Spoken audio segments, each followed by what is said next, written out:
pessoal, tudo bem? Espero que todos estejam bem. Nesse vídeo de hoje nós vamos falar sobre manutenção preventiva, manutenção periódica, PMOC. Nós vamos falar sobre ferramentais, vamos falar sobre alguns assuntos aí referente à manutenção preventiva. No módulo 1 nós vamos falar sobre manutenção preventiva e manutenção corretiva. Quais os diferenciais, ou qual o diferencial entre as duas modalidades? No módulo 2 nós vamos falar sobre ferramentas e produtos que nós utilizamos no dia a dia na manutenção preventiva. No módulo 3, nós vamos falar sobre rotina do instalador e padrão de atendimento. Então, a qualidade do nosso atendimento junto ao nosso cliente. No módulo 4, nós iremos falar sobre diagnóstico e execução de serviços. Nessa parte do módulo 1, já dando início, na parte de manutenção preventiva e corretiva, nós temos que lembrar que a manutenção, nós temos a preventiva e a corretiva, a manutenção preventiva é toda ação sistemática, que eu mantenho ali periodicamente para manter o equipamento funcionando corretamente, dentro dos parâmetros do fabricante. Isso faz com que o tempo de vida útil do equipamento se mantenha, eu mantenha a garantia do fabricante, porque a garantia não está condicionada apenas à boa instalação. A instalação correta, a instalação de acordo com o fabricante, como também a necessidade de manter uma manutenção preventiva periódica. Depois nós vamos falar sobre os benefícios também. Quando eu faço a higienização do equipamento, qual o benefício que eu tenho quando eu faço a manutenção preventiva ou a higienização propriamente dita? Então eu causo o bem-estar, a minha saúde e aos ocupantes do ambiente, eu prolongo a vida útil, evita a depreciação precoce dos aparelhos, e isso tudo é importante para eu manter a qualidade do ambiente, qualidade do ar do ambiente interior e também a qualidade do equipamento, menor consumo de energia. Nós vamos falar sobre bastante coisas aí de benefícios que a manutenção preventiva ela nos traz. Nós vamos falar dos tipos de manutenções. Quais os tipos de manutenções preventivas que nós temos? Então nós temos a limpeza de filtro, porque assim, algumas pessoas têm alguns mitos aí que a limpeza, a lavagem de filtro apenas com aplicação de bactericida não é higienização. É higienização sim, porque às vezes o equipamento é novo, o equipamento não está com a turbina suja, a bandeja de dreno não está suja, então não tem por que eu desmontar o equipamento, não tem por que eu fazer uma lavagem química, e inclusive alguns produtos químicos são abrasivos, são ácidos e acabam deteriorando a proteção, a película de proteção ali da serpentina. Então, quando eu faço a limpeza dos filtros, a lavagem dos filtros com água e sabão neutro, já é o suficiente para ter uma higienização correta do equipamento, tá ok? Então eu lavo os filtros, eu aplico bactericida, eu passo um pano ali na parte estética para tirar poeira, é uma manutenção preventiva sim, tá ok? Também é considerado uma higienização. Uma outra situação que o pessoal fala, limpeza com pincel. A limpeza com pincel também não é válida, não é uma manutenção preventiva. Sim, é uma manutenção preventiva também, porque quando eu lavo, às vezes eu tenho a necessidade de lavar os filtros, de aplicar o bactericida e eu vou passar um pincel. Por quê? A poeira que está ali, ela não está grudada ali no equipamento, ela não aderiu ao plástico do material ali. Então, apenas uma passagem de pincel é o suficiente, porque o técnico viu que a serpentina não está obstruída, o técnico viu que a bandeja de dreno não está suja, o técnico verificou que toda a parte de turbina ali da hélice não está suja o suficiente para eu ter que lavar o equipamento, então faz uma limpeza com pincel. Okay? Então é válido também, é considerado também manutenção preventiva. Inclusive, nós vamos falar sobre o PMOC, o Plano de Manutenção, Operação e Controle, que é o PMOC. Uma das coisas que nós temos que lembrar é que eu tenho manutenções que eu não preciso fazer mensalmente. Então tem ações que eu vou fazer mensalmente, tem ações que eu vou fazer bimestral, ou trimestral, semestral e até anual. Então esse é o diferencial aí que eu tenho de uma manutenção para outra. A aplicação do bactericida, existem vários bactericidas no mercado. Tem bactericidas até hospitalar, que eles falam que é o bactericida sem cheiro. Todos têm a mesma eficácia, tá ok? O que muda de um para o outro, lógico, é a fragrância, o composto químico muda de um fabricante para o outro, mas no geral todos eles precisam matar as bactérias, os germes ali. Eu tenho que manter o equipamento numa condição de qualidade de ar, tá, okay? Que não tenha proliferação de ácaros, de bactérias, de fungos, então eu preciso aplicar o bactericida. Uma coisa importante é que eu não vou pegar uma empresa de fundo de quintal, não vou comprar um bactericida de uma empresa que não tenha FISPIC, que não tenha uma ficha técnica do produto, não tem um engenheiro responsável pelo produto, então isso é importante você saber. Na parte de desmontagem, Aí é uma outra questão que o pessoal comenta muito, né? Vocês vão ver até que nós temos alguns componentes na mesa, depois nós vamos focar, nós temos uma máquina de lavagem aqui ao lado, nós vamos explicar o porquê dela. É uma outra questão também que se levanta muita polêmica. A higienização com uma desmontagem parcial, a limpeza no local não é adequada, não fica boa. Nós vamos mostrar em vídeos, que vocês vão ver na sequência desse vídeo, que nós fizemos uma parte com a nossa equipe técnica da manutenção preventiva com a máquina aqui de higienização, e vocês vão ver que o equipamento ficou em excelente estado, o equipamento ficou como novo. Então, às vezes só desmontar a tampa, às vezes só desmontar a carenagem frontal já é o suficiente. Às vezes só desmontar a bandeja de lavagem, de dreno ali, porque acumulou água na bandeja de dreno. A bandeja está solta, às vezes eu vou precisar lavar só a bandeja de dreno, porque a turbina está limpa, a serpentina está limpa, mas a bandeja de dreno está suja. Então a montagem ela parcial também ela é válida, também é eficiente, também é eficaz para manutenção preventiva. Sistema de drenagem, como eu estava falando, a parte do sistema de drenagem, uma das coisas que o técnico precisa se atentar, se está parando água na bandeja de dreno é porque a drenagem não está eficiente. Aquela bandeja de dreno ela não é para acumular água. Quando acumula água na bandeja de dreno, eu crio as bactérias, eu crio o fungo, eu crio ali o limo, fica ali uma água viscosa. Essa água viscosa é o que cria as bactérias. Então eu preciso que tenha fluidez, eu preciso que haja escoamento, eu preciso que tenha ali uma fluência de água ali, uma fluência de água ali na bandeja de dreno. A higienização completa.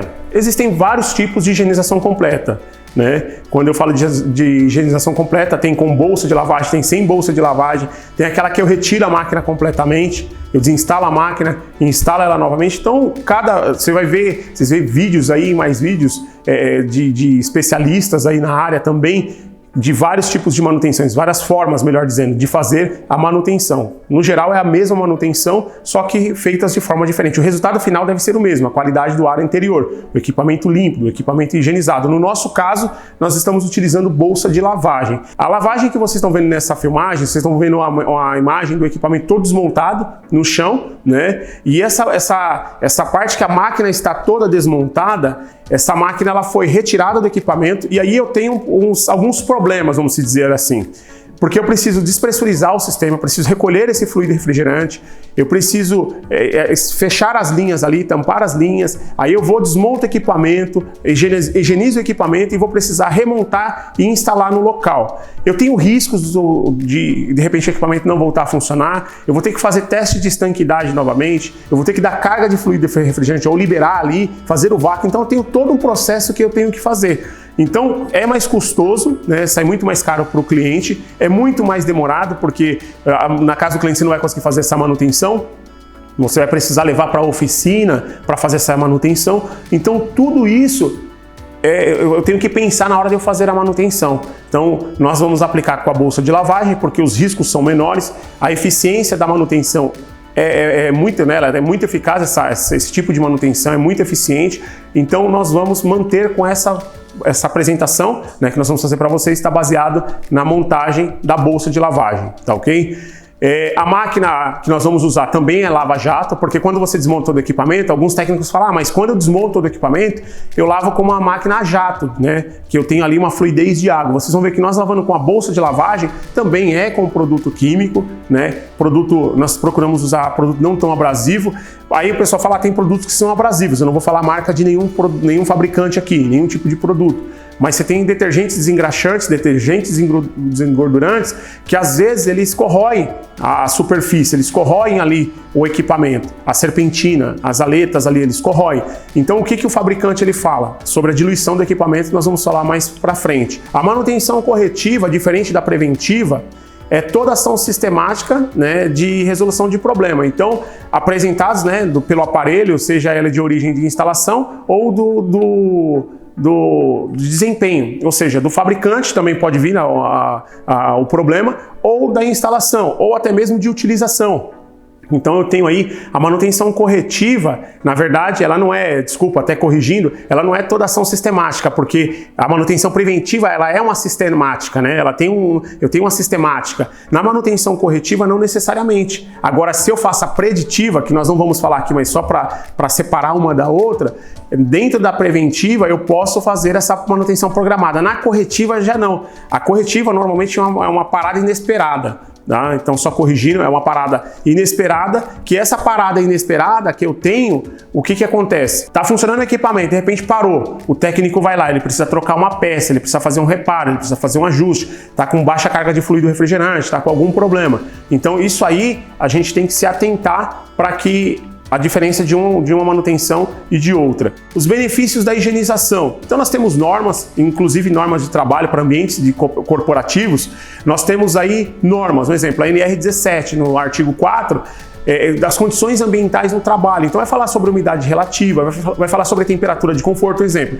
Nessa NR vai falar que a temperatura de conforto é entre 20 e 23 graus Celsius. E aí vai falar da velocidade do ar, né, superior no ambiente. Então vai falar em metros por segundo, vai falar em 0,75 metros por segundo. O que é isso? Eu tenho a zona de ocupação, as pessoas têm ali, na média, no brasileiro tem 1,75 m, isso varia de região para região. Então o técnico ele pega um anemômetro e ele vai medir a velocidade do ar. A velocidade do ar não pode estar acima de 0,75 metros por segundo. Por quê? Porque senão o ocupante ele sente aquele ar frio vindo, né, sobre ele e causa um desconforto muito grande pela flecha de ar. Ele vai falar também sobre a umidade relativa, que não deve estar inferior a 40%.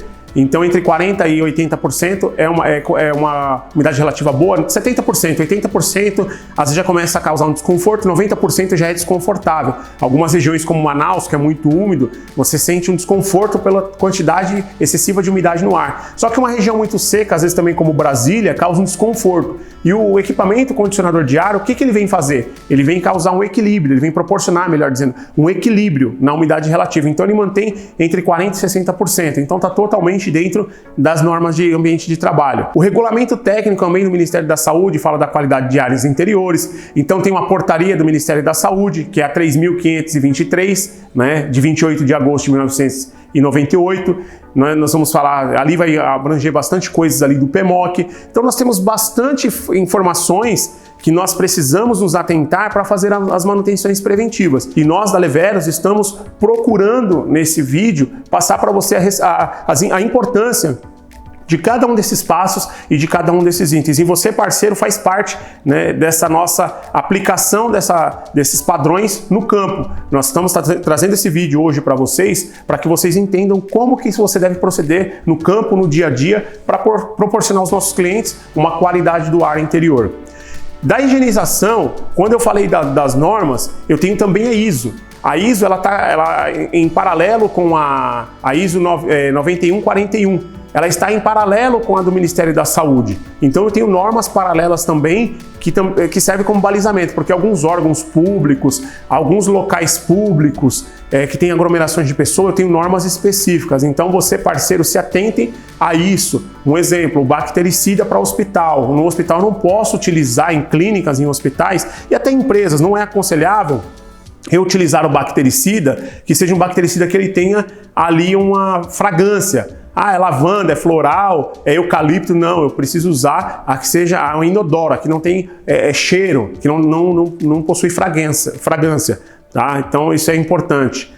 E sobre as doenças respiratórias, os benefícios, a higienização preventiva, isso é comprovado, né? E inclusive tem a matéria de um infectologista e um alergista numa rede de televisão, né, eles deram ali uma entrevista falando sobre a qualidade do ar interior. E engraçado que essa matéria ela foi ao ar, né, lá em 2011, ou seja, nós estávamos longe do período de pandemia, né, nós nem pensávamos em passar por essa pandemia. E foi feito um estudo. Então foi comprovado que dentro dos estudos que eles fizeram, eles primeiro fizeram um estudo respiratório e aí eles falaram que 30%, né, de problemas respiratórios, né, atingem esses problemas no ambiente mundial, né, no âmbito mundial, melhor dizendo. 30% da população ela sofre de problema respiratório, né? 25% das pessoas no país sofrem de rinite, né, alérgica, ou seja, ela tem dificuldade para respirar. Isso aí muitos já vem até da genética, alguns desenvolvem ao longo do tempo. 12% tem asma. Então eles foram entender que não era o problema do ar-condicionado. E aí eles fizeram essa pesquisa, eles foram ver que 30% da população brasileira, né, e mundial, eles pegaram o nível nacional e mundial, 30% dessas pessoas elas sofrem de doenças, de problemas respiratórios, de problemas dos mais variados. Desses, 25%, né, só recapitulando, sofrem de doenças alérgicas, rinite alérgica no caso, melhor dizendo. E 12% sofre com asma. Então, isso é para nós nos atentarmos que a manutenção preventiva, ela vai inibir, ela vai facilitar, ela vai evitar esse problema de asma. E aí, dentro disso aí, eles também fizeram um estudo, e o estudo dele está muito paralelo ao que o Ministério da Saúde e a ANR, eles indicam. Eles colocaram a temperatura entre 20 e 22 graus de conforto, e eles colocaram a umidade relativa entre 50% e 60%. Então, é um infectologista e um alergista. O nome deles vai aparecer na tela aí para vocês, e o jornal que fez, né, que reportou essa matéria aí, vocês vão ver na tela, e a data também dessa matéria. Depois depois das pesquisas, eles seguindo com a pesquisa, e aí eles pegaram uma máquina suja, com filtro sujo, com filtro impregnado ali de sujeira, e pegaram uma com filtro limpo, ou seja, depois de feita a higienização. Com filtro sujo, pasmem, 150 tipos de bactérias havia no filtro sujo. Depois que foi feita a higienização, passou para 4 tipos de bactérias, porque nós sabemos que não tem como não haver bactérias. A bactéria ela está em todos os objetos, no ar, existem bactérias, só que tem bactérias que não são nocivas à nossa saúde. E aí eles foram ver também nesse mesmo estudo, o filtro sujo, 70 tipos de fungos. E aí eles foram ver que o filtro limpo, 3 tipos de fungos. Então vejam a disparidade que tem aí entre um valor e outro, ou seja, o filtro limpo é comprovadamente eficaz para a filtragem do ar. Aí as pessoas que sofrem de doença respiratória falam: o ar-condicionado me dá problema respiratório, não, ou agrava o meu problema respiratório. Não agrava o problema respiratório. O que agrava o problema respiratório é a falta de manutenção preventiva, a falta de higienização, a falta de renovação de ar. Aquele mito de entra no seu quarto, entra na sua casa para economizar energia, fecha a janela, fecha as portas, deixa tudo fechado para o ar-condicionado não perder o ar climatizado. Isso é errado, é um engano. Isso aí causa problema respiratório, porque eu vou ter um ar viciado no ambiente. Eu preciso deixar uma fresta aberta na janela, eu preciso deixar um pouco a porta nem tanto, porque eu não vou deixar a porta da casa dependendo do ambiente aberta. Mas a janela, eu preciso deixar lá 1, 2 dedos de abertura para eu ter uma renovação constante de ar. Isso é aconselhável. E lógico que eu tenho a renovação também pelas frestas das portas, pelas frestas das janelas. Isso é importante vocês terem a ciência e a noção disso, de que o filtro, quando eu tenho uma limpeza do equipamento, quando eu tenho uma filtragem de ar, isso é importante para que o nosso equipamento fique limpo, para que o nosso equipamento fique adequado, tá ok? Um outro benefício, uma outra situação que é importante vocês saberem, que muitos técnicos até se equivocaram e trocaram placa de comando, chegaram a falar que o equipamento estava com um problema ao desligar, e solicitavam uma placa, solicitavam uma peça, trocavam sensores, trocavam várias peças, e o equipamento teoricamente continuava com o mesmo problema. O que seria? O equipamento, ele tem uma função do fabricante, uma programação do fabricante, e varia de fabricante para fabricante o tempo que o equipamento fica ligado após o desligamento. O que seria isso? Eu virei o controle remoto para o equipamento. Uma vez que eu liguei para o equipamento o controle remoto, eu fui lá e apertei para desligar. O equipamento não vai desligar imediatamente. Ele vai ficar alguns segundos ligado, a ventilação. E alguns eles fecham, aí o técnico fala: mas está com problema. Não está com problema. Ele fecha a aleta. Alguns até vai para a ventilação máxima, ele dá um jato de ar, porque ao invés dele sair, ele bate na aleta e retorna para a serpentina, para a secagem da serpentina. E isso impede que eu tenha bactérias, que eu tenha ácaros, que eu tenha fungos, a proliferação de fungos na serpentina. Então isso é importante você saber, não coloque isso como um problema de um fabricante ou de um equipamento. Lógico, é importante você saber se essa é uma característica do equipamento. Dos que eu conheço no mercado hoje, todos eles fazem isso, né? E aí o pessoal fala: o cliente às vezes liga para o técnico ou liga na empresa falando: eu preciso apertar 2 vezes para o equipamento desligar. Não é. Você precisa orientar o cliente dessa função do equipamento. Só relembrando a parte dos principais benefícios, fazendo aí um overview do que nós já falamos até aqui, uma das coisas que você tem que se atentar, que você tem que saber, é que garante a qualidade do ar no interior do ambiente, melhora o controle da temperatura, o equipamento, o tempo de vida útil do equipamento, a garantia do equipamento do fabricante, ela se mantém pelo tempo máximo tem fabricantes que são 3 anos, 2 anos, 5 anos, varia de fabricante para fabricante. Evita quebras inesperadas. Eu não posso falar para o cliente que o equipamento não vai quebrar, porque é eletrônico, mecânico e elétrico. Então pode quebrar, sim, mesmo fazendo a higienização, pode vir a quebrar o equipamento. Diminui o consumo de energia significativamente, porque dependendo, principalmente a condensadora, quando ela está suja, ela aumenta a corrente de trabalho do equipamento, tendo maior consumo de energia. E evita doenças respiratórias devido à utilização de bactericida na higienização.